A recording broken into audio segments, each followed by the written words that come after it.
சொல்றாரு, சாரால் நீ ஒரு குமாரனை பெறுவா. அப்ப எப்படி இதை நம்புறது? உடம்புல இல்ல, இல்லாத எப்படி நம்புறது? அப்ப அங்க என்ன வருகிறது? அவளுக்குள் விசுவாசம். அல்லேலூயா. தன் உடம்புல இல்ல, டாக்டர் சொல்றாங்க முடியாது, இது உனக்கு நடக்காது, வெரி சாரி, நீ ரொம்ப வயசாச்சு, மெனபாஸே ஆச்சு. உலகத்துல இருக்காங்க மெனபாஸ் பெண்ணுக்கு ஒரு குழந்தை பிறந்து, இப்ப டாக்டர் கேட்டா தெரியும், முடியுமா டாக்டர்? முடியாது. சயின்ஸ்ல பார்த்து எப்படி போட்டு என்ன மருந்து கொடுத்தாலும் அது நடக்க முடியுமா? முடியாது என்று உலகம் சொல்றத கர்த்தர் என்ன செய்றார்? முடித்து காட்டுகிறார். அதுதான் விசுவாசம். அல்லேலூயா.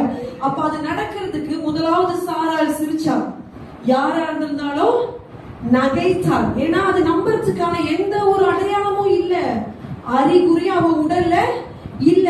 ஆனாலும் அவ என்ன பண்ணா? விசுவாசம் என்ற ஒன்றை பிடித்துக் கொண்டாள். ஆபிரகாம் மாத்திரமல்ல, சாராளும் அதை பிடித்துக் கொண்டு வயது, வேதம் சொல்லுது, வயது சென்றவளாகி ஒரு குமாரனை பெற்றாள். அல்லேலூயா.